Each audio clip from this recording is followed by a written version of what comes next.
Evet, geceden beri yağmur ve fırtına devam ediyor. Önümüzdeki çadırın tentesi bir kısmı yırtıldı. Fırtınadan dolayı dolanmış kalmış. Bütün gece birbirine vurdu ama şu an dolanmış kalmış. Evet, yağmur epey bir azaldı ama hala yağmaya devam ediyor. Rüzgar da bayağı bir azaldı. Biz de hala durumun düzelmesini bekliyoruz. Böyle karavanımızda kahvaltımızı ettik, bulaşıklarımızı yıkadık, ortalığı toparladık. Şimdi çayımızı kahvemizi içiyoruz, kitabımızı okuyoruz ve hava düzelince yola çıkacağız. Yemre TV abonelerinden Merve Hanım katıl butonunu tıklayarak bizlere kahve ısmarlamış. Kendisine çok teşekkür ediyoruz ve onun ısmarlamış olduğu kahveyi şu anda içiyoruz.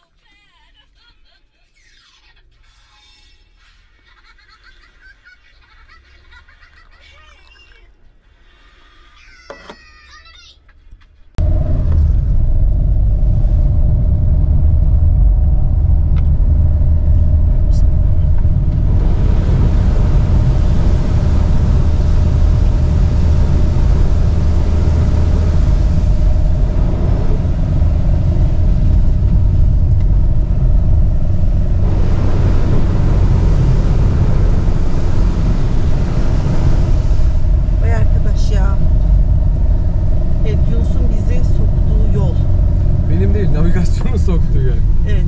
Bafo Gölü'ne giden, sonra sağa dönün. Bafo Gölü'ne giden ana yoldan gidiyorduk. Navigasyon bizi böyle bir yere kestirme diye soktu. Karavanımızla beraber Bataçık'a gidiyoruz şu anda. Galiba ana yola geldik. Yani inşallah gidiyoruzdur. Yunus hala ana yola geldiğimizi sanıyor. Bafo yolundan devam ediyoruz. Artık ana yola geldik. Yol güzelleşti.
Yol iyice kötüleşti.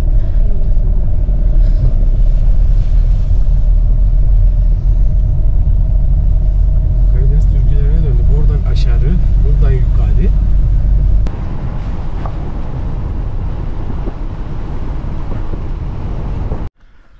Antik kentin girişine, gişenin hemen yanına karavanımızı şu şekilde yoldan çıkartıp bıraktık.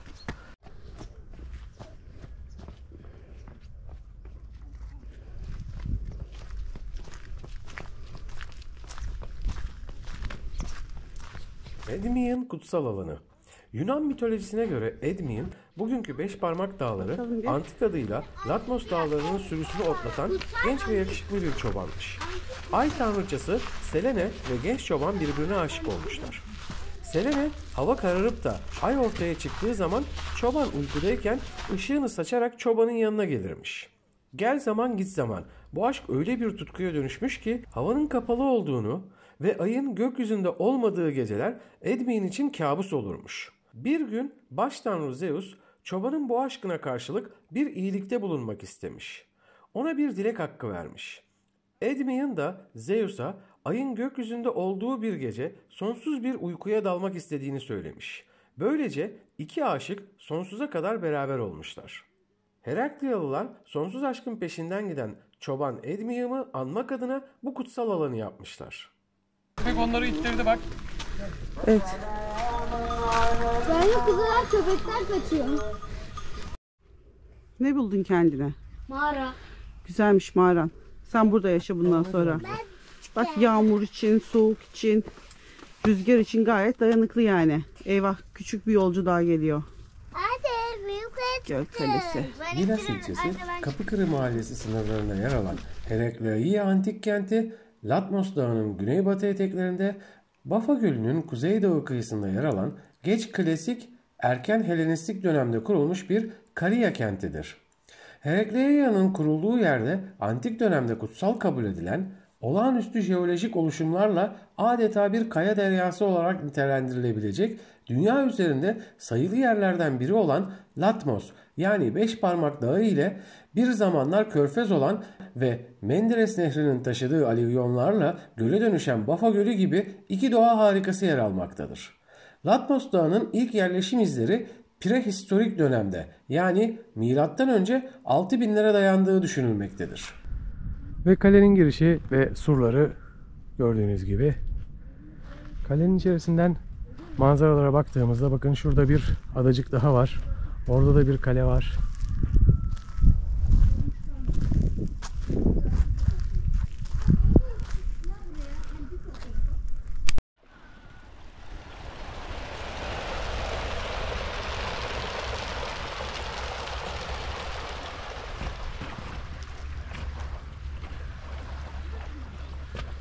Kalenin gözetleme kulelerinden bir tanesindeyiz. Ve görmüş olduğu manzaraya şöyle bir bakıyoruz. Şu yukarıda da bir kale var galiba. Dağın tepesinde de birkaç gözetleme kulesi ve kale gibi yerler var.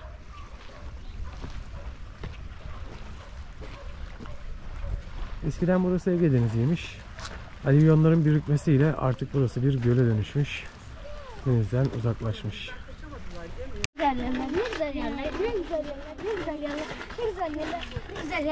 Tamam. Uzunlar. Korkuyorum, başım dönüyor. Kalenin denize bakan kıyısına çıktığımız zaman burası da denizden gelen girişi. Tabii o zamanlar denizmiş, şu an bir göl. Bafa Gölü'nün deniz tarafından, daha doğrusu şu an adıyla göl tarafından girişi bu şekilde. Buradan gelip kaleye girebiliyorsunuz. Yine gölün içerisinde birçok küçük adacıklar var. Çok çeşitli canlı var. Burası devletin korumasında bir milli park. Denizden geldiğinizdeki girişi bu. Hey gençler, denizden mi geldiniz Bafa Gölü'nden? Evet, gölden geldik. Hadi o zaman kaleye girelim. Aşağıda çok su var. Değil mi? Çok güzelmiş. Yanındaki zeytin ağacı. Zeytin ağacını çektim de yarısı yok onun. Baksana yarısı gitmiş. Kalenin iç duvarlarından kalan kalıntılar ve kalenin içi.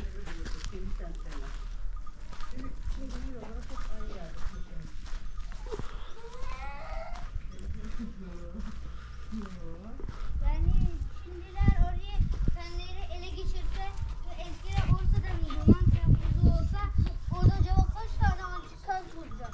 Türklere ait ufak tefek kentler de var anneciğim. Türkler eskiden o bölgede.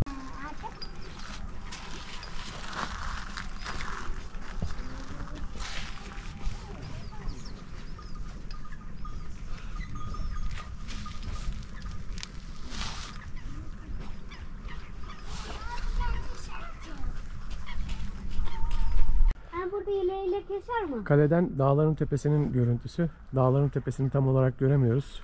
Gördüğünüz gibi bulutların arasında kalmışlar. GoPro ile bilmiyorum orasını çekebiliyor muyuz ama çok güzel bir görüntüsü mevcut. Mesela bir iki ay sonra gelsek kesin çok görürüz. Yumurta da bırakırlar buraya.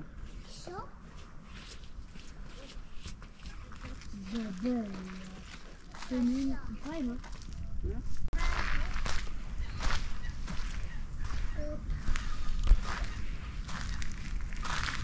Ne yapıyorsun fıstığım? Ayakkabılarımı taşıyorum.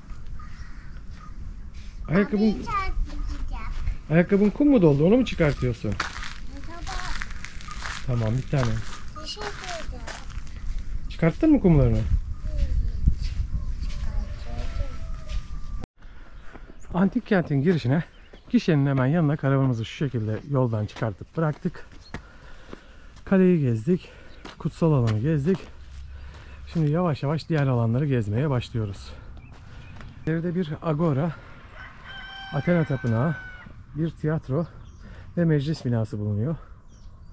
Kentin tarihçesi, Beşparmak Dağları'nın hikayeleri. Köyün içerisinde görmüş olduğunuz gibi güzel yapılar kendini korumaya devam ediyor. Ufak tefek dereler var. Dağlardaki su bu derelerden Vafa Gölü'ne akıyor.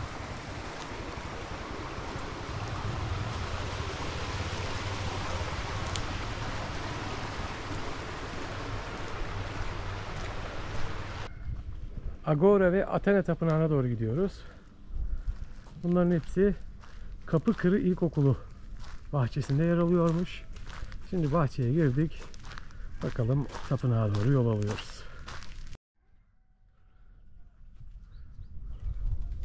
Şu anda bulunmuş olduğumuz yer kentin agorası. Yani şu okul bahçesi, şu duvarlarından gördüğünüz tarihi yapı ve burası agora, yani kent meydanıymış. Kent burada toplanıyormuş. Şimdi Athena Tapınağı'na doğru gidiyoruz. Tapınak da hemen toplanma merkezinin yanında. Ufak bir yürüyüş sonrası Athena Lamia kutsal alanına geldik. Görmüş olduğunuz kaleden de gözüken şu bina Athena Tapınağı. Şimdi içerisine gireceğiz. Aynı şekilde Athena Tapınağı'nın da manzarası gayet hoş. Gördüğünüz gibi kale, köy,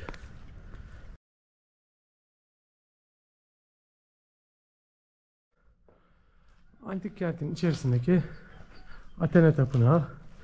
Alışkın olduğumuz mimariden ziyade düz bir tapınak. Sütunları yok pek. Böyle bir alan. Antik tapınaklar, ne güzel antik tapınaklar, ne güzel antik tapınaklar, ne güzel antik tapınaklar, ne güzel antik tapınaklar, ne güzel antik tapınaklar, ne güzel antik tapınaklar. Kamera çekebiliyor mu tam olarak emin değilim ama bu taşların arasında değişik irili ufaklı mağaralar var. Aynı şekilde şurada da bir duvar suru var. Kent suru diye geçiyor. Kalenin kenti koruyan duvarları.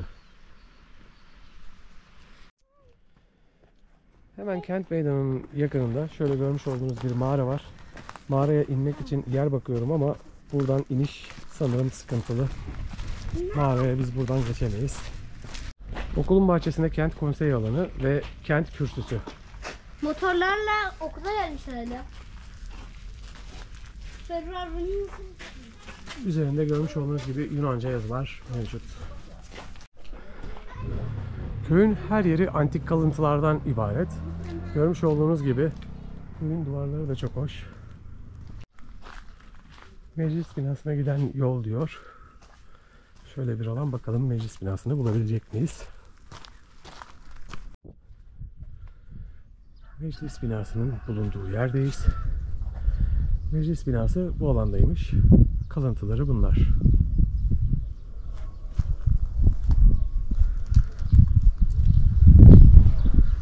Şu anda bir evin bahçesinde kalıyor. Burası da antik Roma hamamı. Etrafı bu şekilde. Ve görmüş olduğunuz gibi Roma hamamının parçalarının çoğunluğu şu an burada bahçelerin duvarlarını oluşturuyor.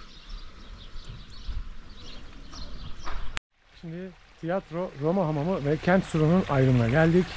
Burada hindiler var. Bakalım hindilerin saldırısına uğramadan buradan geçebilecek miyiz? Öncelikle bir tiyatroya doğru gideyim.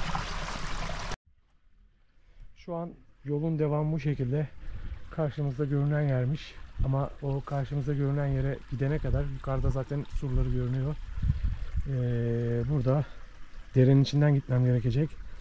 Bu da benim çok fazla ıslanmama neden olur. O yüzden mecburiyetten geri dönüyorum. Yol üzerinde çok çeşitli limon ağaçları var arkadaşlar. Görmüş olduğumuz duvarlar Roma hamamının. Oraya gidebilmek için yine bir evin bahçesinden geçmemiz gerekiyor. Ama devamı gene bir dere. Çok fazla yağmur yağdığı için buralara dere oluşmuş. O yüzden şu an o tarafa geçemiyorum. Burada evlerin duvarları, bahçelerin duvarları antik kentin sur duvarlarıyla çoğunlukla aynı. Oradaki taşlar kullanılarak evlerin bahçe duvarları ve evlerin duvarları yapılmış. Buradaki köylünün en büyük avantajı, burada hava hep sıcak gidiyor. Zaten bunu bahçelerindeki limon ağaçlarının limonlarının hala aktif canlı olduğunu görerek, mandalinlerin canlı olduğunu görerek anlayabilirsiniz. Şu an burada hava sıcaklığı 21-22 derece. Çok fazla yağmur yağdı. Sel gibi oldu ama hava soğumuyor. Bafa Gölü'nün girişinde hemen bir liman kapısı ve kent sürü bulunuyor. Liman kapısı görmüş olduğunuz gibi kemer sisteminde, üzeri sur. Tabii kalıntı olarak bunlar kalmış. Liman kapısıyla ilgili bilgiler, kent suruyla ilgili bilgiler ve liman kapısından geçiyoruz.